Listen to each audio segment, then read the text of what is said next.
Но это уже посложнее ғой, мынау просто алдындағыдай емес қой.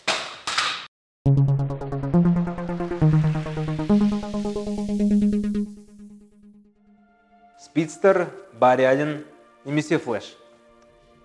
Бұл кейіпкерді сіздер DC киноәлемінің қаһарманы ретінде білесіздер, ал бүгін ұсынғалы отырған жаңа білім сайенс рубрикасының алғашқы кейіпкері де дәл осы Флэш болады. Және ең бастысы сұрағымыз бүгінгі күні талқылайтын ол біздің әлемде шынайы өмірде Флэштің жылдамдығына жету мүмкін бе? Видеоны көріп жалғастырмастан бұрын міндетті түрде төменге лайк басыңыз, комментарийға өздерінің достарын белгілеңдер және сохранить кнопкасын басып, өздеріңізге сақтап алыңыздар. Айтпақшы, WhatsApp-тан, Telegram-дан немесе Instagram-да дайректке достарыңызға осы видеоны лақтыруды ұмытпаңыздар. Жасап болсақ, енді бастаймыз.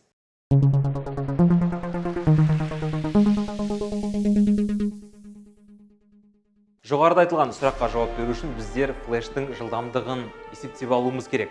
Ол үшін біздер комикстағы жылдамдықты алғымыз келді, бірақ ол комикста Флэштің дәл жылдамдығы белгіленбеген. Себебі 1940 алғашқы комикс жарық көргеннен бері 80 жыл өтті, сол 80 жылдың ішінде Флэштің жылдамдығы күн сайын артып келеді.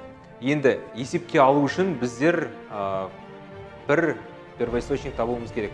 Ол үшін DC кино әлемін алғымыз келді, бірақ онда жылдамдық онда жоғары емес, ал киносериалдағы жылдамдығы біздің есепке сай келеді.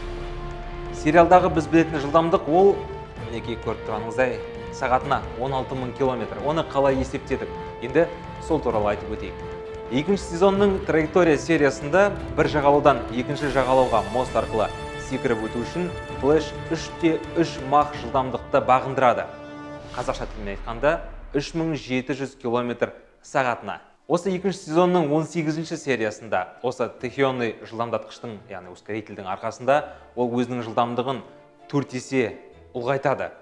Ұлғайтқаны соншалықты ол уақыт пен кеңістікті жарып өтіп, жердің басқа нұсқасына, яғни параллельный вселенныйға өтіп кетеді.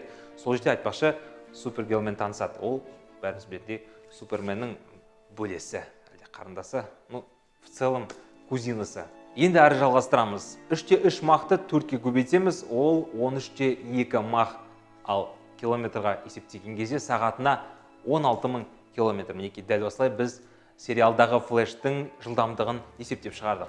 Бұл сериалдағы Флэштің жылдамдығы. Енді жоғарыдағы сұрақты қайталаймыз. Шынайы өмірде Флэштің жылдамдығына адамның жетуі мүмкін бе? Оны талқылап бастамастан бұрын мынандай факты естеріңізге салып кетейін. Дыбыс жылдамдығынан асқан адам бар. Есімі Феликс Баумгартнер. Гуглдан, Википедиядан қарауыңызға болады. Феликс Баумгартнер 2012 жылы әлем рекордын қойды. Ол сағатына 1360 км жылдамдықпен қозғалды. Оның Флэштан айырмашылығы горизонтальны жүгірген жоқ, ол вертикальны жоғардан төменге, яғни стратосферадан жерге еркін құлаған болатын. Және сол кезде ол 1360 км сағатына жылдамдығын бағындырды.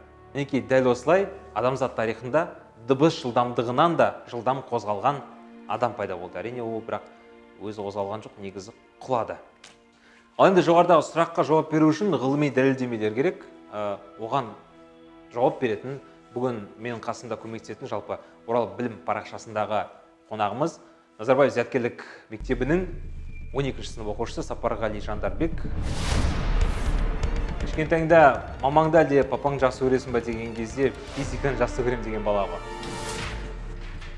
Кешігіп жүретін қазақша Флэш дейсің ғой. Бастаймыз.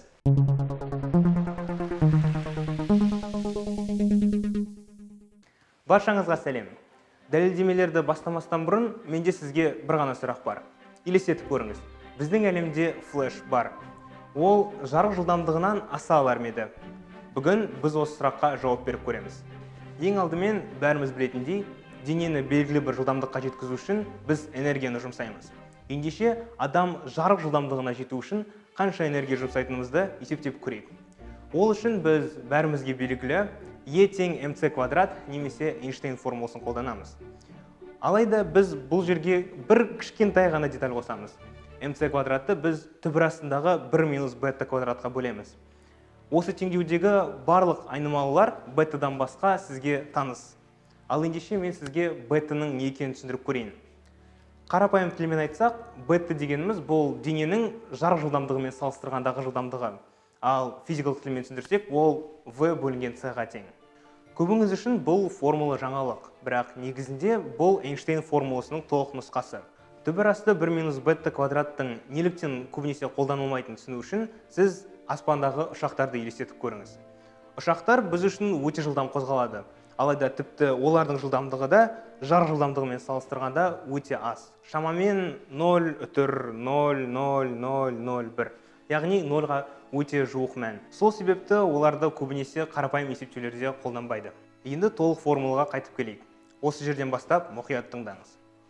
Математикамен қызығатын адамдар бұл жерде бір заңдылықты байқайды. Бетаның мәні бірге ұмтылған сайын, энергияның мәні шексіздікке ұмтылады. Біз бұл логиканы кері елестете аламыз. Яғни энергия шексіздікке ұмтылған сайын, бетаның мәні бірге ұмтылады. Осы теңдеу арқылы біз адам жарық жылдамдығына жету үшін шексіз энергия жұмсау керек екенін түсінеміз. Ал осы жерде бір ғана нюанс бар. Қазіргі кезде әлемде шексіз энергия көзі жоқ. Сол себепті флеш біздің әлемге түскен кезде ол жарық жылдамдығына жете алмайды. Ал біздің екінші дәлелдемеміз физикада негізделген. Біздің айналамызда мыңдаған түстер бар. Қоңыр, жасыл, қызыл, көк. Алайда түс дегеніміз не? Физикалық тұрғыдан түсіндірсек, түс дегеніміз бұл жарық сәулесінің объектідегі отражениясы.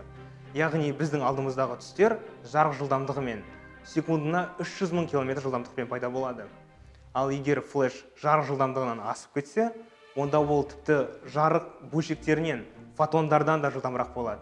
Яғни фотондар флештің көз алдына түсіп үлгермейді. Яғни флеш жүгірген кезде өзінің алдында тас қараңғы әлемді көреді. Сіз түсіну үшін ол жүгірген кезде осындай түсті көреді.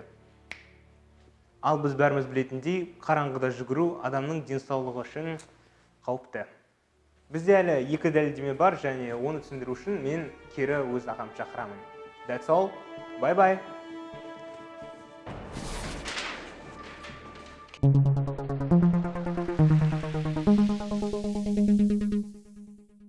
Физикада үйкеліс күшінің бар екенін барлығымыз білеміз, оны тіпті түсіндіріп те керек емес шығар. Мынадай эксперимент жасап көрейік. Екі алақанымызды бір-біріне қосайық. Сосын бір-біріне үйкейміз. Неғұрлым қатты үйкеген сайын, соғұрлым алақанымыздың қызатынын байқаймыз. Ал енді елестетіп қараңыздар. 1000, 2000, 300 000 км секундына жылдамдықпен қозғалып келе жатырған флеш қандай үйкеліске ұшырайды? Ол банағы жылдамдыққа жетер, бірақ соңында ол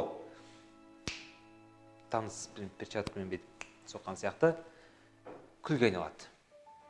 Төртінші дәлелдеме ол наблюдение, яғни біздің бақылауымыздан пайда болған дәлелдеме. Мына фрагментті қарайық.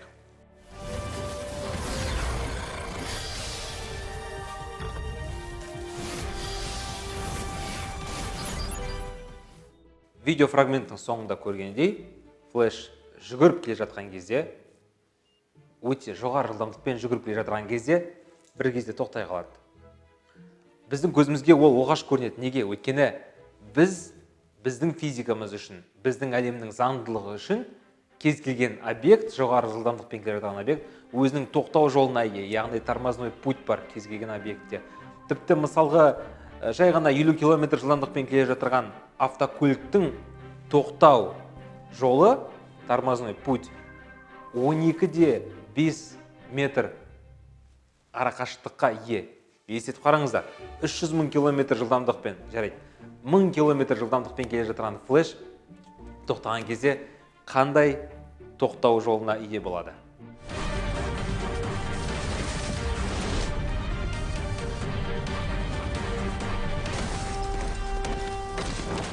Дәл осы сәт біздің миымызға қонымсыз болып көрінгесін, біз осы дәлелдемені төртінші қылдырып, соңғы қылдырып қосамыз деп шештік.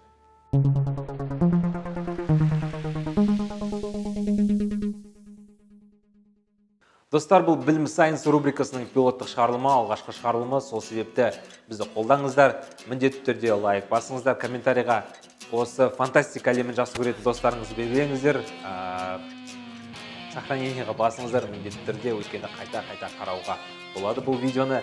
Және телегадан, ватсаптан, дайректқа достарыңызға таратыңыздар. Егер сторизға салсаңыздар, біз сіздерге үлкен алғысымызды білдіреміз.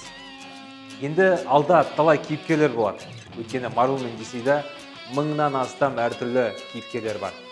Солардың ең қызықтыларын сіздермен бірге ғылым тілінде, білім тілінде талдайтын боламыз. Міне енді шығарылмай аяқталды. Келесі кездескенше қош сау болыңыздар.